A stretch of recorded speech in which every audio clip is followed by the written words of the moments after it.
សួស្តីតោះអានមេរៀនតាមអ្នកគ្រូមេរៀនទី19ភ្ជញ្ជាអ្នកផ្ញើជើងសជើងថសថសជើងតតសជើងណស្នសជើងបស្បសជើងពស្ពស្ថិតស្ទឹងស្ទូចស្ទូងស្នប់ស្នែងស្និតស្បែកស្បៃស្ពានស្ពៃស្ថិតស្ថេរស្ទូចត្រីស្នែងខ្ទីងស្និតចេកស្បែកជើង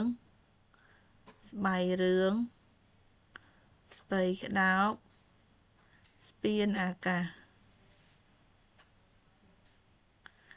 ស្ថិតផ្ទះខ្ញុំស្ថិតនៅខេត្តពោធិ៍សាត់ស្ទឹងទឹកស្ទឹងពោធិ៍សាត់សម្បូរត្រីណាស់ស្ទូច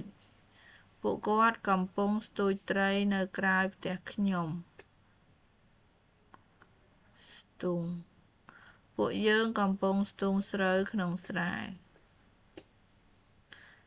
ស្នប់ស្នប់សប់កង់បែបទំនើបស្រាលស្រួលប្រើស្នែងស្នែងក្របីនេះគ្រោះថ្នាក់ណាស់ស្និត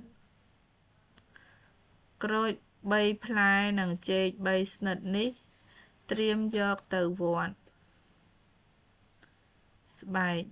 ស្បែកនាងរោលជ័រស្វាយស្បៃ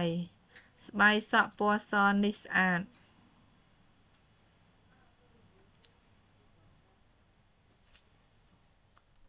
ស្ពានស្រុកខ្មែរឥឡូវសម្បូរស្ពានណាស់ស្ពៃស្ពៃតឿនេះឆាមីញ៉ាំឆ្ងាញ់ណាស់ស្ថិតស្ថេរលើលោកនេះមិនមានអ្វីស្ថិតស្ថេរទេស្ទូចត្រីគាត់ស្ទូចត្រីបានធំណាស់ស្នែងខ្ទីងគេចូលចិត្តយកស្នែងខ្ទីងមកតាំងផ្ទះស្និតចេកស្និតចេករួមគ្នាគេហៅថាស្ទងចេកស្បែកជើងនេះជាហាងលក់ស្បែកជើងស្បែករបស់បុរស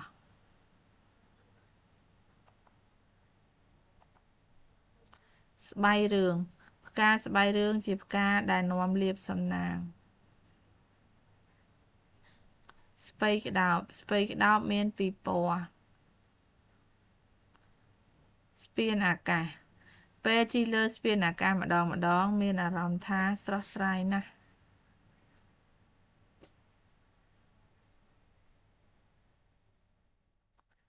រាជធានីភ្នំពេញមានស្ពានអាកាស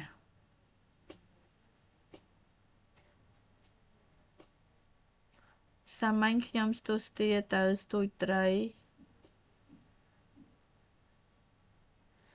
ខ្ញុំស្ទុះស្ទាទៅស្ទូចត្រីឯស្ទឹងក្បែរស្ពានថ្ម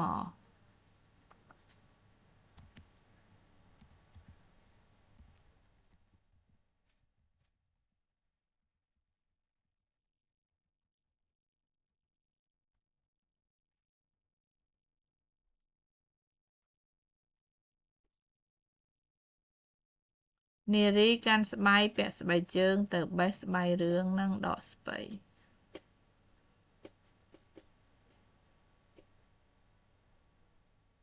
ចូលទំហាត់ចូលសរសេរអក្សរផ្ចង់អំពីភ្ជញ្ជាអ្នកស